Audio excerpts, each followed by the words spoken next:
Asian টেলিভিশনের নিয়মিত আয়োজন নিটল টাটার টেবিল টকে আপনাদের সাথে আছি আমি বাতন বিপ্লব। আজকের আলোচনার বিষয় পুনর্জন্ম বাংলাদেশ, অর্থাৎ নতুন বাংলাদেশ।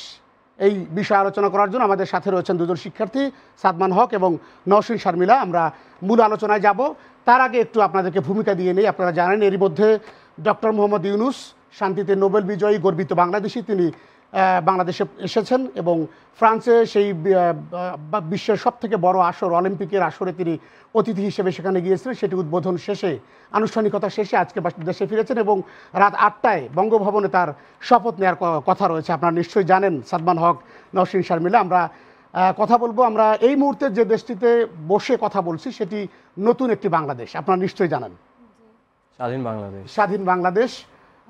ডক্টর মোহাম্মদ ইউনূস বিমানবন্দর এসে যে কথাটি প্রথমে বলেছেন, আপনাদের সাথে একেবারে খোলামেলা যদি আমি আলোচনা করতে যাই, আপনারা এই বাংলাদেশকে নতুন করে শূন্য থেকে শুরু করার জন্য আপনাদের যে অবদান, সেই জায়গায় আমরা দেখেছি যে বাংলাদেশের প্রত্যেকটি শিক্ষার্থী আন্দোলনের শুরু থেকে শেষ পর্যন্ত যেভাবে খোলা বুকে একেবারে ক্ষিপ্রতা নিয়ে মানুষের অধিকার আদায়ের যে সংগ্রামে নেমেছিল, দীর্ঘ আন্দোলনের ফলে অনেক ত্যাগের বিনিময়ে কিন্তু সেটি সবশেষ বাংলাদেশের মানুষের জন্য একটি স্বাধীনতা সূচিত হয়েছে, যেটি ডক্টর মোহাম্মদ ইউনূসকে প্রধান করে অন্তর্বর্তীকালীন যে সরকারটি গঠিত হচ্ছে সেখানে তিনি নেমেই বিমানবন্দরে বলেছেন যে এই পুনর্জন্ম এনে দিয়েছে শিক্ষার্থীরা, আপনারা।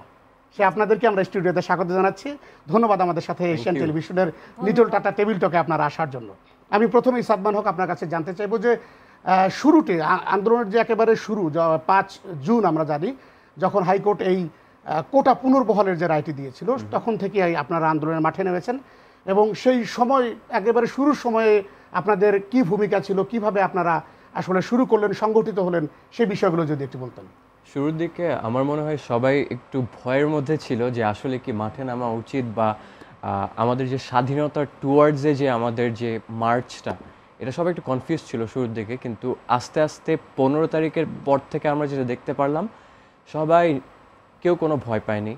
সবাই ফ্রিডম অফ স্পিচ, যেটা আমাদের গত 16 বছর ধরে আমাদের থেকে কেড়ে নেওয়া হয়েছিল, ফ্রিডম অফ স্পিচটাকে আমরা অনেক এক্সারসাইজ করা স্টার্ট করেছি। এটা মাঠে বলেন, ফিজিক্যালি বলেন, বা সোশ্যাল মিডিয়াতে বলেন।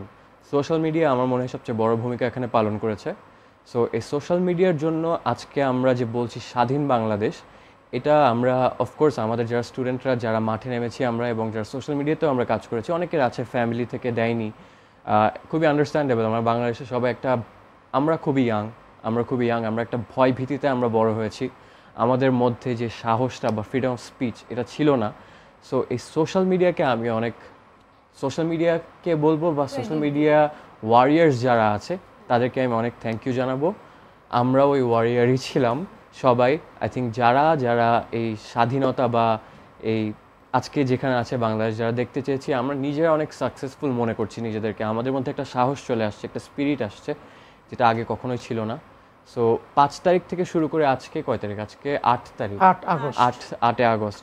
এই 1 মাসেরও বেশি যে যুদ্ধটা, বা 1 মাসের টানা যে যুদ্ধটা, এরপরে যে আমরা পরাজিত হয়েছি, এটা আমাদেরকে সুস্থ ফিল করাচ্ছে সবাইকে। আমরা বিজয়ী হয়েছি, এটা আমাদের কাছে অনেক বড় একটা। জি নওশীন, আপনার কাছে জানতে চাইবো, আমরা যে এখন বলছি স্বাধীন বাংলাদেশ, আসলে 71 তো বাংলাদেশ স্বাধীন হয়েছিল। এরপরে দীর্ঘ চড়াই উতরাই পেরিয়ে এই যে চতুর্থবারের মতো শেখ হাসিনার সরকার, তো সব মিলে পরাধীনতাগুলো আপনাদেরকে কিভাবে বিদ্ধ করতো একটু যদি আমরা জানতে চাই। শুরুতেই তো এটি এক দফায় ছিল না। আপনারা জানেন যে কোটা, যেটার জন্য আপনারা মাঠে নেমেছিলেন, সেই কোটার যে একটা ভয়াবহতা, অর্থাৎ শিক্ষার্থীরা, আমরা যেটা জানি, গতকাল আদনান আবির যিনি লিখেছিলেন, আমি যদি মরে যাই আমার লাশটা তোমরা রাজপথে রেখে দিও, বিজয়ের পর যখন মিছিল আসবে বিজয়ের, সেই মিছিলের সাথে আমাকে তোমরা সামিল করো, এই যে আদনান আবির। তো এই যে এক দফা আন্দোলনের আগে শুরুতে যখন আপনারা, আবির যেটি বলছে যে ঢাকা বিশ্ববিদ্যালয় লাইব্রেরিতে তারা পড়ছিল, ঠিক তখনই তারা সংবাদ পায় যে কোটা আবার পুনর্বহাল করেছে হাইকোর্ট। তো তখন আপনাদের আসলে এই দাবি ছিল শুধুমাত্র কোটা সংস্কার। সেই সংস্কারে আপনারা আসলেন। শুধু কোটার জায়গাটায় যদি আমি যাই, আপনাদের আসলে এই পড়াশোনা করে আসলে কি লাভ ছিল? সেটাই আমাদের মেইনলি যেই এই প্রটেস্টের যে স্টার্টিংটা, এটা কিন্তু আমাদের যে ফিউচারের অনিশ্চয়তা, এইটার কারণে আমরা স্টার্ট করেছিলাম। 2018-এ আমরা যেটা জানি যে কোটার যে এই পুরো সিস্টেমটা বাদ দিয়ে দেওয়া হয়েছিল, তো তারপরে হচ্ছে যখন আবার 56%-এ এই জিনিসটাকে স্টার্ট করা হয়, এটা আমাদের অলরেডি একটা আনসার্টেন ফিউচার, বা অলরেডি আপনি হয়তো বা জানেন যে স্টুডেন্টসরা অলওয়েজ গ্র্যাজুয়েট করার পর হয়তো বাইরের দেশে চলে যাইতে চায়। দ্যাটস মোস্টলি বিকজ আমাদের এখানে জব অপরচুনিটিস অথবা আমাদের জন্য যে অপরচুনিটিসগুলো থাকে এগুলো এত বেশি লিমিটেড ছিল ফর মেনি ইয়ার্স, যেটার জন্য আমরা আমাদের ফিউচারকে মনে ভাবতাম যে এইখানে হয়তো বা নিজের দেশে থেকে গেলে আমরা কিছু নিজেদের ফিউচারটা গড়ে তুলতে পারবো না। মানে একটা অনিশ্চয়তা আপনাদের মধ্যে, অনেক বেশি অনিশ্চয়তা কাজ করত। আর যখন আমাদের এই 56% কোটা সিস্টেমটা উনি করতে চেয়েছিলেন, তখন হচ্ছে গিয়ে আমাদের এই অনিশ্চয়তাটা আরও বেড়ে গিয়েছিল। অ্যান্ড সবার পক্ষে তো আসলে আমাদের দেশে সম্ভব হয় না যে আমরা অন্য দেশে গিয়ে আমাদের জীবনটাকে গড়ে তুলব। সো এই যে আমরা সবাই একত্রিত হয়ে যে আমরা এই জিনিসটাকে আমরা কোটা সংস্কার যে করতে চেয়েছিলাম, এটা আমাদের জন্য খুবই নেসেসারি ছিল। Because at the end of the day আমরা হয়তো বা এইভাবে করে যদি জিনিসগুলো যেতে থাকতো তাহলে হয়তো বা সবার জন্য অনেক মানে জিনিসগুলো আনসার্টেন, মানে বঞ্চিতই থেকে যেত। আসলে মেধাবীরা মেধার যে মূল্যায়নের জন্য মূল্য সেটা হয়তো বা আর থাকতোই না at the end of the day আমাদের দেশে। আচ্ছা, আপনাদের এখন বিজয় সূচিত হয়েছে, আমরা দেখছি যে বাংলাদেশের মাটিতে শিক্ষার্থীরা যেভাবে দায়িত্ব কাঁধে নিয়েছেন আপনারা।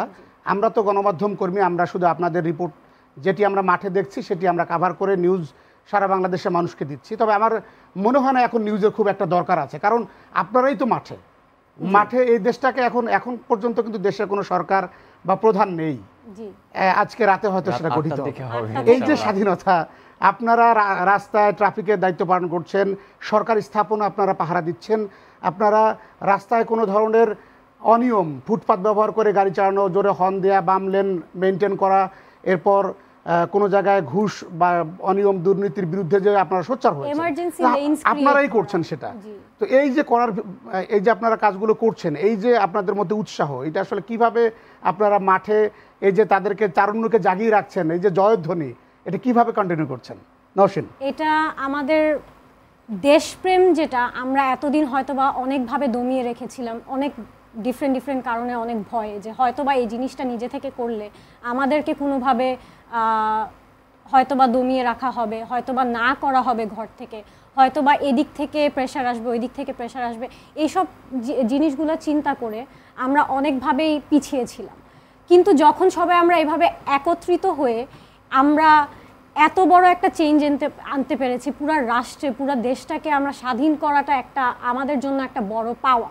অ্যান্ড এত স্ট্রাগলের পরে, এত স্যাক্রিফাইসের পরে যদি আমরা দেশটাকে স্বাধীন করেই যদি ছেড়ে দেই, তাহলে at the end of the day আমাদের যেই ফাইট তাহলে তো ব্যর্থতা রয়ে। সাদমান, একটু জানতে চাই যে আপনি জানেন আপনাদের আন্দোলনটা যখন এগিয়ে যাচ্ছিল, আসলে প্রত্যেকটি মানুষের মধ্যেই কিন্তু আপনারা অনুভূতি জাগ্রত করতে পেরেছিলেন। তখন আমরা সবচেয়ে বেশি দেখেছি রেমিটেন্স যোদ্ধাদের, যারা দেশের বাইরে থেকে ব্লকেডের সাথে আপনাদের সাথে সুর মিলিয়ে রেমিটেন্স ব্লক করে দিয়েছে। তখন কিন্তু অনেকটাই টালমাটাল অবস্থা, তাদের কি স্মরণে রাখবেন নাকি? অফকোর্স, আমাদের যদি রেমিটেন্সটা যদি নর্মাল রাখা হতো সেই সময়, তাহলে আমাদের যে এক্স সরকার ছিলেন, নাম বললাম না, তাহলে তাদের টনক নড়তো না। আসলে এটা দিয়ে তাদেরকে একটা ধাক্কা দেওয়া হয়েছে। এই ধাক্কাটা honestly again thanks to social মিডিয়াতে এটার যে একটা ওয়াইল্ড ফায়ার স্প্রেড হয়েছে যে রেমিটেন্সটা বন্ধ রাখা হোক, রেমিটেন্সটা নিয়ে একটা কিছু করা উচিত, তখন না সরকার একটু ভয় পেয়ে গেছে। টাকা কই, দেশের টাকা কই, জনগণের টাকা কোথায়? সো অফকোর্স যারা রেমিটেন্স যোদ্ধা আপনি যাদেরকে বলছেন তাদেরকে অফকোর্স হিউজ থ্যাঙ্কস।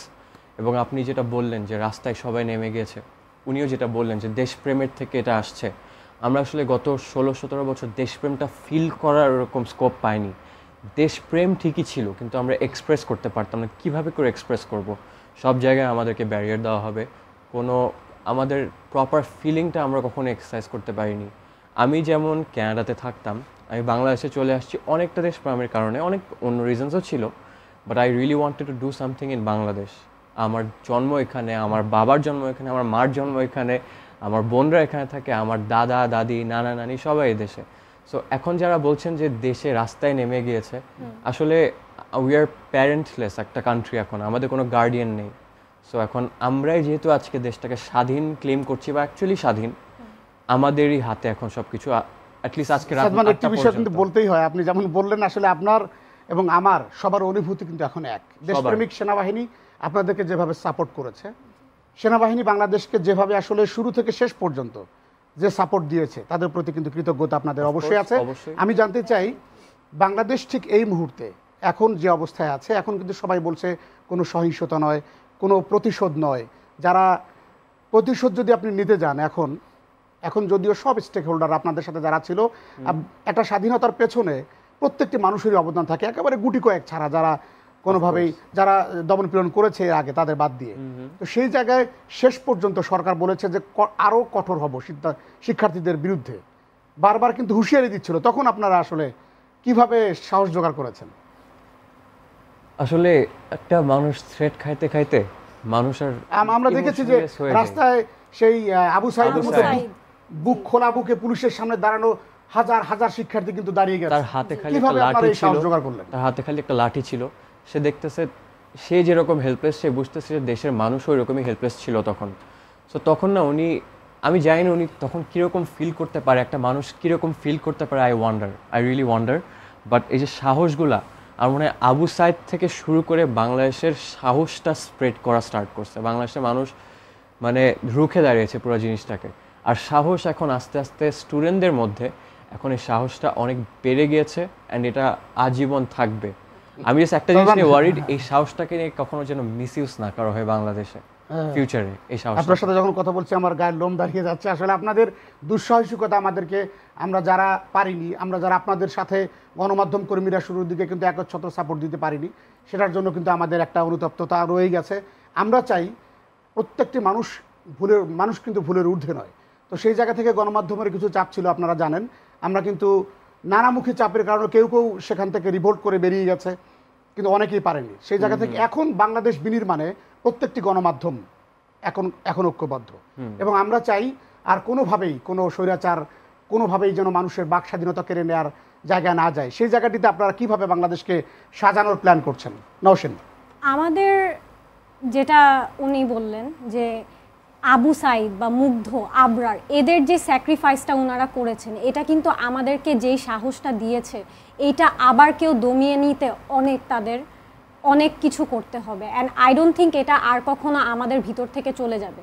কারণ একটা দেশকে আমরা সবসময় বইয়ে পড়ে এসেছি, আমরা সবসময় গল্প শুনেছি কিভাবে আমাদের দেশকে কত কিছু করে স্বাধীন করা হয়েছিল, কিন্তু নিজের চোখে এই জিনিসটা যে আমরা আরেকবার হতে দেখব, এটা আসলে অনেক বড় একটা ব্যাপার, যে ইতিহাস গড়ে তুলেছি আমরা আবার। তো এই জিনিসটাকে আমরা ব্যর্থ করতে দিতে চাই না। অ্যান্ড ওইটা করতে হলে যা যা নেসেসারি আছে, সমাজকে যেভাবে গড়ে তোলা, সমাজে যে order and law, doctor Yunus বারবার বলেছেন যে অর্ডার অ্যান্ড ল আনতে হবে, যেটা আমাদের হয়তো বা কান্ট্রিতে ফর দ্য লংগেস্ট টাইম ছিল না। যেভাবে করে যে পেরেছে, যে স্বৈরাচারী পেরেছে, সেভাবে করে তারা তাদের লজ অ্যান্ড অর্ডার্স বানিয়ে রেখেছে। নওশীন, আপনি যে কথাটা বললেন ডক্টর ইউনূস, এই নামটার একটা ওয়েট কত বড় এটা আমি নিশ্চয়ই জানি। বিশ্বের একমাত্র এখন শান্তিতে নোবেল জয়ী ডক্টর ইউনূস, তিনি বাংলাদেশের প্রধানমন্ত্রী হতে যাচ্ছেন। এটা কিন্তু আমাদের জন্য একটা বিরাট গর্বের, কারণ আমরা যদি ওয়ার্ল্ড র্যাঙ্কিংয়েও যদি চিন্তা করি, সেখানেও আপনি টপ 1, 2, 3 যদি আপনি ভাবেন, এই মুহূর্তে এরকম একজন শান্তিতে নোবেল পাওয়া কিন্তু ডক্টর ইউনূস নেই পৃথিবীর আর কোনো কান্ট্রিতে। কিন্তু এরকম একজন কোয়ালিফাইড, এরকম ব্যাকগ্রাউন্ড, তার যে প্রোফাইল, তিনি নোবেল লরিয়েট, তিনি মাইক্রো ক্রেডিটের জনক, সব মিলে কিন্তু এরকম প্রধানমন্ত্রী বিশ্বে নেই। সেই জায়গা থেকে আপনারা কতটা আশাবাদী যে বাংলাদেশ বিনির্মাণে ঘুরে দাঁড়ানোর জন্য কত সময়? উনি অন্তর্বর্তীকালীন সরকারের প্রধান উপদেষ্টা আছেন, মানে প্রধানমন্ত্রীর দায়িত্বটাই উনি মূলত পালন করেন, যেহেতু একটা রাষ্ট্রের এখন অন্তর্বর্তীকালীন সরকার প্রধান উপদেষ্টা হিসেবে তার যে এখন গ্রহণযোগ্যতা সারা পৃথিবীতে, সেই জায়গায় আপনাদের সাহসিকতা এবং বাংলাদেশ বিনির্মাণে আপনাদের প্ল্যান। দেখেন, আপনি কোন লিডারটাকে সবচেয়ে বেশি ট্রাস্ট করতে পারবেন, যার পাওয়ারের প্রতি বা নেতৃত্বের প্রতি এরকম গ্রিড বা যেটাকে কি বলে লোভটা নেই, তাকে কিন্তু অনেকবার অ্যাপ্রোচ করা হয়েছে বাংলাদেশ থেকে, আর্মি থেকে শুরু করে বিদেশি গভর্নমেন্ট পর্যন্ত তাকে রিকোয়েস্ট করেছে, প্লিজ তুমি বাংলাদেশের নেতৃত্বটা দেওয়ার দায়িত্বটা একটু নাও। উনি অনেকবার রিফিউজ করেছেন। উনি বলেছেন না, আমার এরকম কোনো ইন্টারেস্ট নেই, আমি এটা চাচ্ছি না। বা উনি হয়তো অনেকভাবে ওনাকে, যেমন আর্মিরা একবার সারা রাত, আমি অনেক আগের কথা বলছি, এমন একটা ইন্টারভিউ দেখছিলাম গতকালকে, সারা রাত তাকে অনেক রিকোয়েস্ট করেছি, please we want you as our leader. 2009 most probably, I don't remember the year. আমরা আপনাকে আমাদের নেতা হিসাবে দেখতে চাই, কিন্তু উনি কিন্তু প্রত্যেকবার ওনাকে যে কবার অ্যাপ্রোচ করা হয়েছে সে প্রত্যেকবার রিফিউজ করেছেন। সো উনি এবার যখন দেখলেন যে বাংলাদেশ অ্যাকচুয়ালি গার্ডিয়ান ছাড়া কোনো গার্ডিয়ান এঞ্জেল নাই, তখন উনি ইনফ্যান্ট, একটা বেবি। সো উনি আসলে আমি নিজে অনেক হ্যাপি, প্রাউড অর রিলিফ বলতে পারেন যে হচ্ছে উনি নিয়েছেন এই দায়িত্বটা, অন্য কেউ না। আমি জানি না উনি কতদিন থাকবেন, ওনার অনেক বয়স হয়েছে, বাট ওনার বয়স অনুযায়ী ওনার একটু আগে স্পিচটা দেখছিলাম 84+। He is older than Joe Biden, আমেরিকার এক্স প্রেসিডেন্ট জো বাইডেন। তার চেয়ে বয়সে উনি 3-4 বছরের বড়, কিন্তু ওনার যে অ্যাকসেপ্টেন্সটা, বাংলাদেশের সবাই আই থিঙ্ক হ্যাপি, সবাই। আপনাদের দুজনের কাছে আমরা একটা আশাবাদী শুনতে চাই, কারণ আপনারা জানেন যে এর মধ্যে কিছু নেতিবাচক কথা ছড়িয়ে গেছে। তো সেই জায়গা থেকে আমরা আমরা আমরা শুনবো, এই গল্পে আমরা যাব। আমরা ডক্টর ইউনূসের যে কথাটা বলতে চাচ্ছি সেটা আমি বিরতির পরে এসে শুনবো। দর্শক, একটি বিরতি নিচ্ছি লিটল টাটা টেবিল টকে। বিরতির পরে এসে আপনাদের সাথে আবারও পুনর্জন্মে বাংলাদেশ নিয়ে আলোচনা হবে।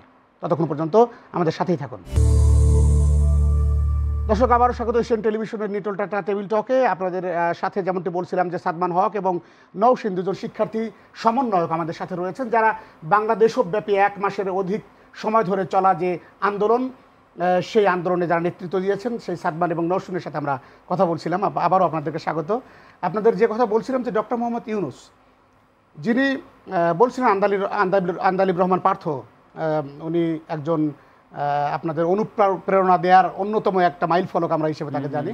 সেই পার্থ বলছিলেন যে উনি নিজের উদাহরণ দিয়ে বলছিলেন যে আমি একটা ফোন করলে সর্বোচ্চ কাকে ফোন দিতে পারি, XYZ একজনকে আমি দিতে পারি। কিন্তু ডক্টর মোহাম্মদ ইউনূস এখন যদি সে চান, ট্রাম্প, কমলা হ্যারিস বা জো বাইডেন, যে কোনো একজনকে তিনি ফোন দিতে পারেন, এনিওয়ান। তার কাছে কোনো অ্যাপয়েন্টমেন্ট নেওয়ার কোনো অপশন নেই, মানে যে কোনো মুহূর্তে তিনি ফোন করতে পারছেন। তো সেই জায়গা থেকে এরই মধ্যে আপনি জানেন যে মার্কিন যুক্তরাষ্ট্র বাংলাদেশের সাথে কাজ করতে আগ্রহী, উনি উপদেষ্টা হওয়ার আগেই বলে দিয়েছেন। তো আপনাদের কাছে জানতে চাই যে ডক্টর ইউনূসের মাইক্রো ক্রেডিট নিয়ে হার্ভার্ড কিংবা ক্যামব্রিজে পড়ানো হচ্ছে, বিশ্বের বিভিন্ন র্যাঙ্কিংয়ে 1 to 10 পর্যন্ত টপ র্যাঙ্কিংয়ে যারা রয়েছে, প্রত্যেকটা ইউনিভার্সিটিতে ডক্টর মোহাম্মদ ইউনূসকে নিয়ে গবেষণা হয়। সেই ইউনূসকে নিয়ে আপনারা কীভাবে বাংলাদেশ বিনির্মাণ করবেন, সেই প্রশ্ন অবান্তর। আপনাদের প্ল্যানটা আমরা সংক্ষেপে দর্শকদেরকে জানাতে চাই, যদিও আপনাদের সব সমন্বয়করা মিলেই নিশ্চয়ই একটা প্ল্যান দিয়েছেন সেখানে। আজকে শপথের মধ্য দিয়ে আপনাদের কেউ কি সেখানে থাকছেন কিনা বা এরকম কোনো আলোচনা হয়েছে কিনা আপনাদের মাঝে? আমি তো থাকছি, যদিও বিচ্ছিন্নভাবে। আমি তো থাকছি না। তার মানে আপনারা চান যে যেই থাকুক, আপনাদের এই বাক স্বাধীনতা কিংবা আপনাদের যে দাবি ছিল যাতে তারা দাবিগুলো ঠিকমতো, এবং এটা যেন আমাদের থেকে আবার কেড়ে না নেওয়া হয়, কেড়ে না যাতে না। আপনারা তো লেগে থাকবেন নাকি আপনার হাল ছেড়ে দিবেন পরে? একবার যেহেতু একবার হালটা ধরেছি, আর কেন ছেড়ে দেব? মানে আর কোনো ভুল করতে চান না আপনারা? আমরা ভুল করব না। আপনি যেটা দেখবেন যে বাংলাদেশ পথ হারাবে না। I don't think so. অবশ্যই এটা আমরা দেখেছি প্রথম হারানোর চান্স আছে যদি ফ্রিলি বলি, যদি কোনো গভর্নমেন্ট আসে এই দেশের দায়িত্ব পালন করতে, যাকে একটা স্মার্ট বাংলাদেশ, যেটা আমাদের একটা স্ক্যাম, একটা প্রপাগান্ডা ছিল এনিওয়েজ, সো এরকম স্ক্যাম নিয়ে যদি আর কেউ নামে, সো অফকোর্স আমাদের স্টুডেন্ট এখন খুবই সচেতন হয়ে গেছে। আপনি দেখতে পেরেছেন আমাদের বয়সী যত তরুণ তরুণীরা আছে, আমরা হয়তো পলিটিক্যালি এত ইনভলভ ছিলাম না, কখনোই না। আমাদের এত মাথা ব্যথাও করতাম না, আমরা শুনতাম আজকে এটা হয়েছে, আজকে ওটা হয়েছে, বাট এত আমরা ঢুকতাম না, খুঁটিনাটি খোঁচাখাচি কখনোই করতাম না। এখন এই জেনারেশনটা, ইনস্টাগ্রাম বলেন, ফেসবুক বলেন, যেগুলো আমাদেরকে বন্ধ করে দিয়েছিল একজন, সো এগুলার থ্রুতে আই ডোন্ট থিঙ্ক এগুলো বন্ধ হবে, আর আমরা সবাই অনেক আপডেটেড থাকবো এবং খুবই কশাস থাকবো। সো হাল ছাড়ার প্রশ্ন আর আসছে না। ইনফ্যাক্ট যারা আমরা খুবই ছোটোখাটো ছোটোখাটো একটা কন্ট্রিবিউশনও রেখেছিলাম, আমরা বিগার কন্ট্রিবিউশন দেওয়ার ট্রাই করবো আমাদের দেশের জন্য। দেশপ্রেমটা আসলে বের হয়ে আসছে, সেটা আমরা দেখেছি। মুগ্ধ যখন $50,000 বাংলাদেশের জন্য যখন এনেছে, তখন আমরা দেখেছি কিন্তু যে প্রত্যেকটি জায়গায় সেটি আলোচনা হয়েছে, মানুষকে আবেগতাড়িত করেছে। পানি লাগবে পানি, এই বিষয়টি নিয়েও কিন্তু আমরা সোশ্যাল মিডিয়াতে দেখেছি যে অনেক বড় কিন্তু অনুপ্রেরণা জুগিয়েছে। তো মুগ্ধর চলে যাওয়া বা আবু সাইদের চলে যাওয়া, এর আগে বুয়েটে আবরার যে প্রতিবাদ করেছিল তাকেও আমাদের ভুলে গেলে চলবে না, কারণ আবরার আজকে হয়তো তার ভাই স্ট্যাটাস দিয়েছে, আজকে আবরারের চেয়ে বেশি খুশি কেউ হতো না।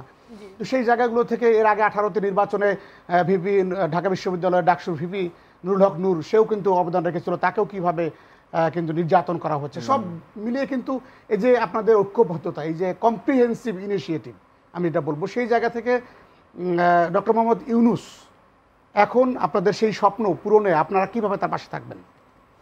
আই থিঙ্ক এখন যে স্টুডেন্ট কমিউনিটিটা আছে, কেউ আমি মনে হয় আমি কাউকে চিনি না যে আনহ্যাপি অ্যাকচুয়ালি, মানে আমি জাস্ট আমার ওপিনিয়ন থেকে বলছি। ওনার যে দেখেন ডক্টর ইউনূস যে আমাদের দেশে এসেছেন, তার ভেরি ফার্স্ট স্পিচে উনি এটা বলেছেন যে এই যে আমরা যে সবাই মিলে দেশটা স্বাধীন করেছি, উনি বা উনার মুখে একবারও আমরা হয়তোবা শুনি নাই যে এটা তার কন্ট্রিবিউশন বা কোনো লিডারের স্পেসিফিক কন্ট্রিবিউশন।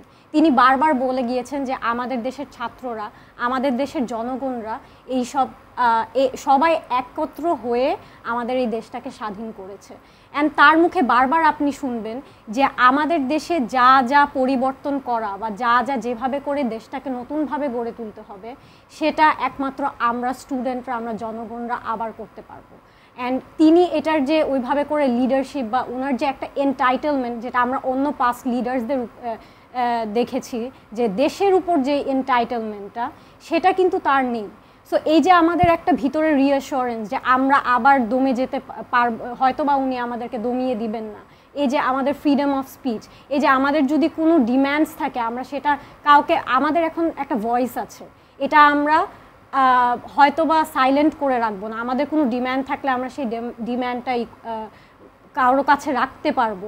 আমরা ডেমোক্রেসি যে আনতে চাচ্ছি এই দেশটাতে, যেটাকে আমাদের অলওয়েজ পোর্ট্রে করা হতো ডেমোক্রেটিক কান্ট্রি হিসেবে, সেটার যে নিশ্চয়তা উনি দিয়েছেন যে আমাদেরকে ডেমোক্রেসি উনি আমাদের হাতে তুলে দিবেন, এই রিঅ্যাসুরেন্সটাই আমরা এতদিন চাচ্ছিলাম, অ্যান্ড আমরাও এটা থেকে এখন ব্যাক অফ করব।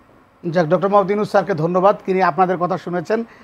আমরা দেখলাম যে ডক্টর মোহাম্মদ ইউনূস আজকে বলেছেন যে সরকার মানেই দমনপ্রিয়ন, সরকার মানেই যে একটা চাপিয়ে দেয়া বা একটা ভয়ের যে সংস্কৃতি তৈরি হয়েছিল, এটি থাকবে না। উনি বলেছেন সরকার মানেই শক্তি। এই যে কথা নতুন একেবারেই কিন্তু বাংলাদেশের প্রেক্ষাপটে কোনো একজন এরকম ব্যক্তি, রাষ্ট্রের প্রধান ব্যক্তি, তিনি কিন্তু এই যে নিশ্চয়তা, এই যে শক্তি, এই যে একটা নির্ভার মানুষের জন্য এত বড় কথা কেউ কিন্তু এর আগে বলেনি। যেখানে আপনারা আপনাদের প্রতিনিধিরা ছিলেন, সেখানে আমরা নাহিদকে দেখেছি, সার্জিস আলম, সেখানে হাসনাত আবদুল্লাহ ছিলেন, সেখানে আদনান ছিলেন, প্রত্যেকেই আমরা কিন্তু সেখানে দেখেছি।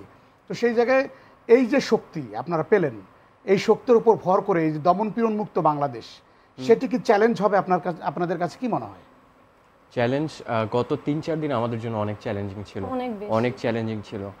রাত্রেবেলা প্রোপাগান্ডা ছিল, রাত্রে প্রোপাগান্ডাটা তো ছিল, একটা টুইটারের প্রোপাগান্ডা দেখেছেন, এটা আমাদের পুরো বাংলাদেশে ফাইট করতে হয়েছে। But at the same time আমরা ডিনাই একদমই করতে পারবো না মাইনরিটিস যারা আছে, স্পেশালি হিন্দু, তাদের উপর অফকোর্স আক্রমণ করা হয়েছে। এটা মেড আপ কিচ্ছু না। হয়তো মাশরাফির বাসা পুড়িয়েছে, আসছে যে সৌম্য সরকার বা লিটন দাসের বাসা পুরানো হচ্ছে, এরকম অনেক ভুয়া নিউজ আসছে।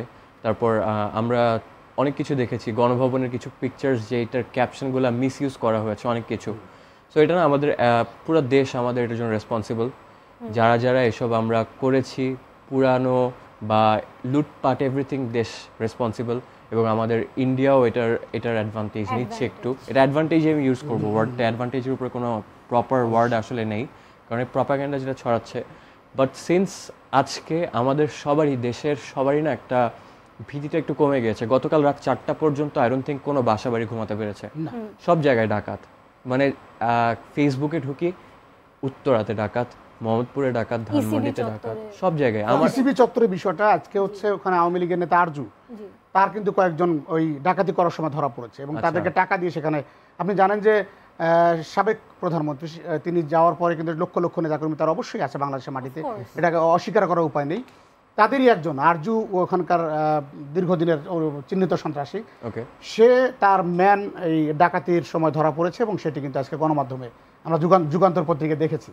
তাহলে এই যে চক্রান্তগুলো হচ্ছে, এটা চ্যালেঞ্জেস কিভাবে আপনারা ওভারকাম করবেন? এখনো সাহসটা পাচ্ছে কিভাবে? এদের তো প্রিয় অভিভাবক কেউ নাই এখন, এদের কিসের সাহস এরা করছে আমি জানি না।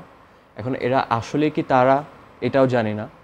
এখন দেশে ল অ্যান্ড অর্ডার ছিল না, আজকে থেকে হয়তো থাকবে, আমরা এক্সপেক্ট করছি, আমরা খুবই হোপফুল। আজকে রাত থেকে আমি যেটুকু শুনেছি, গতকালকে আমাদের আইজিপি সাহেব নতুন যিনি, তিনি বলছেন 24 ঘন্টার মধ্যে সকল পুলিশ ইউনিট যেন রিজয়েন করে। সো আজকে রাত্রে থেকে আই থিঙ্ক সব কিছু সেফ থাকবে, সেফ থাকবে। বাট যারা এগুলো করেছে সবার বিচার হবে।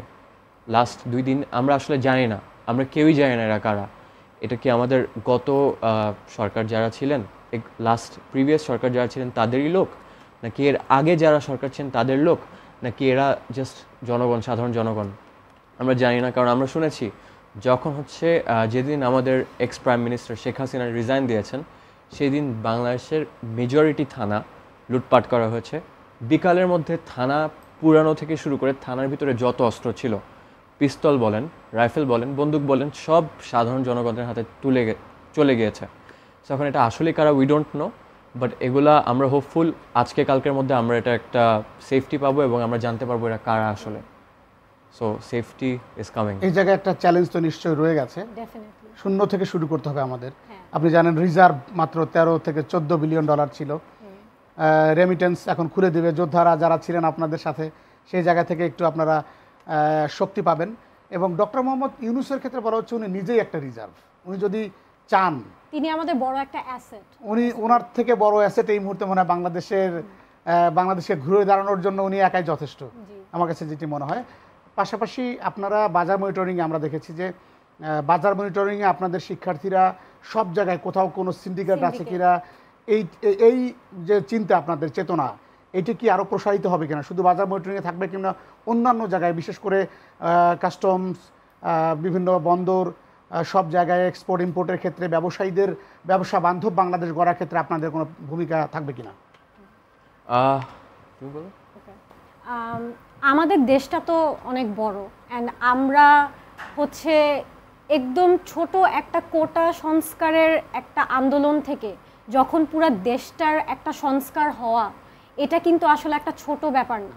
অ্যান্ড আমরা যে এটার যে রেসপন্সিবিলিটিটা নিয়েছি, অফকোর্স যেহেতু আমরা একটা ছোট ছোট ধাপ থেকেই তো আগে বাড়বো।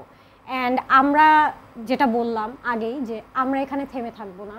সো যে কয়টা এতদিন আনফেয়ারনেস বা যেখানে ধরেন আমাদের দুর্নীতি হয়েছে বা যেখানে আমাদের সিন্ডিকেটস ফর্ম হয়েছে, আস্তে আস্তে আস্তে আস্তে করে অ্যাটলিস্ট আই হোপ, আমার এই প্ল্যানটা আছে অ্যান্ড সবার যাতে এই চিন্তা ভাবনাটাই থাকে যে আমরা সব জায়গায় রিচ আউট করে করে এই জিনিসগুলো দমাতে পারবো, মাইনরিটিসদের আমরা প্রোটেক্ট করতে পারবো, যেই আনফেয়ারনেস বা যেই অ্যান্টি ডিসক্রিমিনেশন আমাদের মধ্যে যেটা আছে, যে ইকুয়ালিটিটা আমরা যাতে ব্যাক পাই আমাদের সবার জন্য। আমরা সবাই দেশের মানুষ, সবাই দেশের নাগরিক, আমাদের সবার হিউম্যান রাইটসও ইকুয়াল হওয়া উচিত।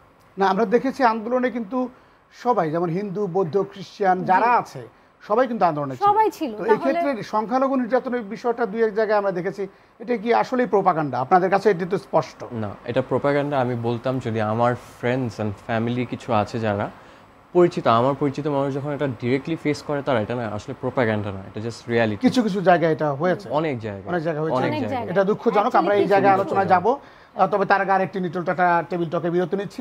দর্শক, আপনারা আমাদের সাথেই থাকুন, ফিরছি ভিন্ন আলোচনায়। প্রিয় দর্শক, নিটল টাটা টেবিল টকে আবারও আপনাদেরকে স্বাগত জানাচ্ছি। আমরা ছিলাম সংখ্যালঘু নির্যাতনের বিষয়টি নিয়ে, সেই বিষয়টি সাদমান এবং নওশীন আমাদের সাথে ছিলেন। আমরা ছিলাম সংখ্যালঘু নির্যাতন, যেটি আপনি বলছেন যে এটা অনেক বাস্তবতা রয়েছে, তবে এটি কখনোই আপনাদের কাম্য ছিল না। এটা তাহলে এই সুবিধাটা কারা নেওয়ার চেষ্টা করেছে? এটা বলা খুবই টাফ। এটা মেইন কথা হচ্ছে বাঙালি নিয়েছে। আমি এখানে কোনো দলকে দোষারোপ করব না যে এক্স দল, অমক দল, তমক দল এরা করেছে। তারপর হচ্ছে আমরা দেখেছি অ্যাটাক হওয়ার পর আমাদের জামাতের কিছু মানুষ তারা প্রোটেক্ট করছে, বিএনপির কিছু মানুষ প্রোটেক্ট করছে, ইভেন স্টুডেন্টসরা প্রোটেক্ট করছে, নিজেদের এলাকার মানুষরা এলাকায় গিয়ে গিয়ে প্রোটেক্ট করছে। মানে সবাই এখানে এখন একসাথে যে সেটাকে স্টপ করার জন্য দাঁড়িয়ে গেছে। এখন আসলে কারা করছে বা প্রোটেক্ট আসলেই কারা করছে এটা নিয়েও আমরা খুবই আনসার্টেন, বাট এখন we can say it is being protected. মানে বাংলাদেশের সবাই এখন উঠে পড়ে লেগেছে যেন সবাই এখানে নিরাপদ থাকে। নিরাপদ থাকতে হবে, কেননা এরই মধ্যে আমরা দেখেছি আজকে এ ধরনের সংবাদ কিন্তু খুব একটা আসেনি, তার মানে অনেকটাই শান্তির দিকে সবাই বলার চেষ্টা করছে। আমরা দেখেছি বিভিন্ন জায়গায় কিন্তু গার্ড, শিক্ষার্থীরাই, আপনাদের অধিকাংশ জায়গায় আমরা দেখেছি আপনারাই সেখানে দাঁড়িয়েছেন। তো আপনাদের তো ক্লাসে ফিরতে হবে, আপনারা এই রাষ্ট্রকে এত দূর নিয়ে এসছেন, আমাদের জন্য বিজয় নিয়ে এসছেন, বিজয়ের পরে তো আপনাদের আবারও ক্লাসে ফিরতে হবে। অবশ্যই ইউনিভার্সিটি খুলে দিতে হবে, স্কুল কলেজ বিশ্ববিদ্যালয় খুলে দেওয়ার এরই মধ্যে যদিও রাষ্ট্রপতি বলেছেন, কিন্তু স্বাভাবিক পরিবেশ আমরা দেখেছি যে ভ্যান্ডালিজম যখন আসলে এক্সট্রিম পর্যায়ে ছিল তখন কিন্তু সুবিধাভোগী যারা আসলে ষড়যন্ত্রকারী তারা কিন্তু বিভিন্ন জায়গায় ভাঙচুর চালিয়েছে, আপনাদেরকে না পেয়ে বিভিন্ন জায়গায় ভাঙচুর চলেছে, বা আপনাদের উপরে যে পরিমাণ অত্যাচার নিপীড়ন নির্যাতন হয়েছে হাসপাতালগুলোতে দেখলে কিন্তু সেই অমানবিক দৃশ্যপট আমরা আজকেও আমাদের রিপোর্টার আমাদের প্রতিনিধি যারা আছেন তারা কিন্তু বিভিন্ন হসপিটালে রাজধানী ঘুরে ঘুরে এসছে। তাদের কিন্তু অনেকের পা কেটে ফেলতে হয়েছে, অনেকের আমরা দেখেছি হাত কেটে ফেলতে হয়েছে, মাথায় অনেকের গুলি লেগেছে, অনেকের ভেতরে এখনও গুলি আছে। তো এই যে মুমূর্ষু অবস্থায় তারাও কিন্তু বিজয় হওয়ার পর তাদের মুখে এক চিলতে এত কষ্টের মধ্যে আমরা দেখেছি তারা কিন্তু বলছে আমরা আমাদের জীবনের বিনিময়ে হলেও আমরা বিজয় ছিনিয়ে আনতে পেরেছি। এই যে তাদের মুখে এক চিলতে হাসি কিন্তু আমরা পেয়েছি। তবে তারপরেও তাদের বিষয়টি আপনারা নিশ্চয়ই একটা একটা একটা তাদের কি করা যায় ভবিষ্যতে, আসলে যে আপনারা তো এখন জাতীয় বীর, তো আপনাদের জায়গা থেকে তাদের জন্য আসলে প্ল্যানটা আপনারা কি করছেন, কিভাবে তাদেরকে আপনারা সম্মানিত করবেন? মুক্তিযোদ্ধার বংশধর যারা তাদেরকে কোটার সিস্টেম করা হয়েছে। আমরা হয়তো এখন যারা মাঠে নেমেছিল তারাও মুক্তিযোদ্ধা, এক ধরনের মুক্তিযোদ্ধা বলা অফকোর্স যায়, তারাও শহীদ হয়েছে বা যেভাবে হোক ক্ষতিগ্রস্ত হয়েছে। সো তাদেরকে হেল্প আউট করা, এখন অনেক মানুষ ক্ষতিগ্রস্ত হয়েছে এখানে, জাস্ট স্টুডেন্টরা না, আপনি যেটা বললেন জার্নালিস্ট থেকে শুরু করে জাস্ট নর্মাল জনগণ, সাধারণ জনগণ, পুলিশরাও ইভেন। আমি গতকালকে আন্দালি ব্রাহ্মণ পার্থ সাহেবের একটা ইন্টারভিউ দেখছিলাম, তিনি কালকে ক্যামেরা ফেস করেছিলেন যে বাংলাদেশের পুলিশরা সবাই তো খারাপ না, অফকোর্স না, সবাই খারাপ না।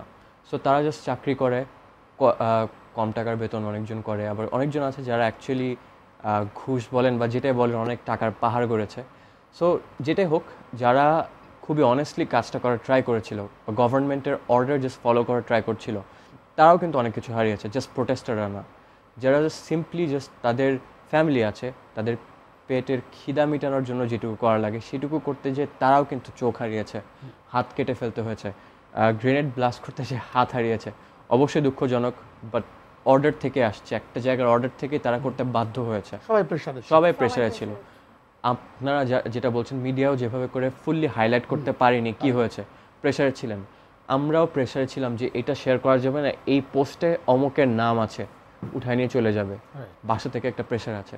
সো সবাই প্রেশারেই ছিল, বাট যারা অনেক কিছু হারিয়েছে বা যাদের everything they had is lost, তাদেরকে অফকোর্স সম্মানিত করার জন্য আমাদের কিছু একটা স্টেপ নেওয়া উচিত। বাট অবশ্যই আগে দেশটাকে স্টেবল করে, তাদের নাম, তাদের অ্যাক্টিভিটিস মনে রেখে দেশটাকে স্টেবল করার পর তাদেরকে আমরা রিওয়ার্ড করব। সাদমান এবং নওশিন, আপনাদেরকে আমরা একেবারে শেষ সময়ে আছি, আমরা জানতে চাইবো যে ক্যাম্পাসের স্বাভাবিক পরিবেশ ফেরার পর আপনারা জানেন যে এখানে ছাত্রলীগ অনেকেই ছিল যারা ক্যাম্পাসে আপনাদের সহপাঠী ছিল, কিন্তু তারা একটা রাজনৈতিক আদর্শ তারা হোল্ড করতো, তো সেই জায়গা থেকে নিশ্চয়ই তারাও শিক্ষাঙ্গনে পড়তে আসবে। তো সেই পরিবেশটা স্বাভাবিক করার ক্ষেত্রে আপনাদের ভূমিকা কি থাকবে? আসলে আমরা যেটা, আমাদের যখন 9 দফা হয়েছিল তখন কিন্তু আমাদের একটা ডিম্যান্ড ছিল যে আমরা কোনো স্টুডেন্ট পলিটিক্সকে বাতিল করতে চাই। So this was very important আমাদের জন্য, কারণ অনেক জায়গায় হয়তো বা আমাদের প্রাইভেট ইউনিভার্সিটিসে এই জিনিসটা অত প্রমিনেন্টভাবে আমরা দেখি না, কিন্তু সরকারি বিশ্ববিদ্যালয়গুলোতে এই দলগুলো, পলিটিক্যাল দলগুলোর অনেক বেশি ইনফ্লুয়েন্স থাকে, যেটার জন্য অনেকের অনেক হয়রানি হয়। অ্যান্ড আমরা এই জিনিসগুলা অফকোর্স এখন আর ওইভাবে করে মেনে নিব না, কন্ডোন করবো না আমরা এটা, but then again at the end of the day ওনারাও মানুষ, অ্যান্ড ওনারা তো অবভিয়াসলি তাদের দে হ্যাভ টু, আমরা যেমন আমাদের লাইফে আবার গেট ব্যাক করবো, তাদেরও আসতে হবে। So in order for us to do that, হয়তো বা আমাদের একটা কমন গ্রাউন্ডে, একটা মিউচুয়াল একটা আন্ডারস্ট্যান্ডিংয়ে এসে পড়তে হবে, যেখানে আমাদেরও ওনাদের সাথে কমিউনিকেটিভভাবে চলাফেরা করতে হবে, অ্যান্ড তাদেরকে আমাদের এডুকেট করতে হবে বা বুঝাতে হবে যে আমরা এইসব আর ফলো করব না, অ্যান্ড আমরা এগুলা কখনো এনকারেজ করব না, কাউকে উৎসাহিত করব না এইসবে আবার ঝাঁপিয়ে পড়তে। সাদমান, আমি একেবারে শেষ প্রশ্ন আপনার কাছে।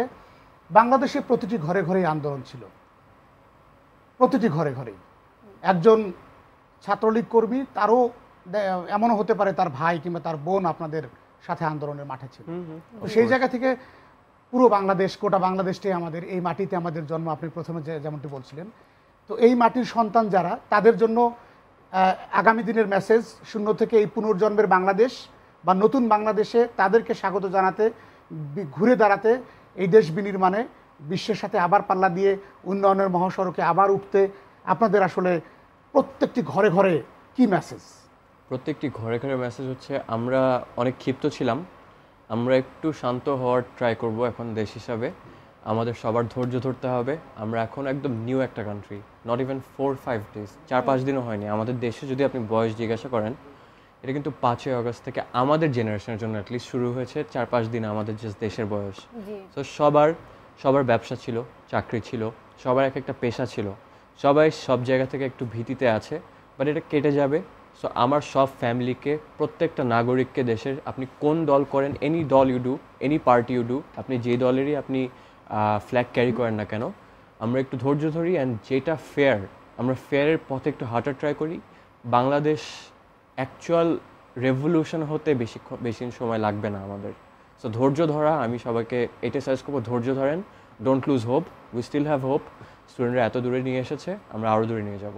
এই যে লাল সবুজের পতাকা, এই পতাকা সবাই বুক ফুলিয়ে এই বাংলাদেশের মাটিতে চলবে। হিল ট্র্যাক্স থেকে শুরু করে গুলশান পর্যন্ত সব জায়গায়, এভরিওয়্যার আমাদের সবার এক দফা দাবি ছিল, যেরকম আমাদের এখন সবার এক অধিকার।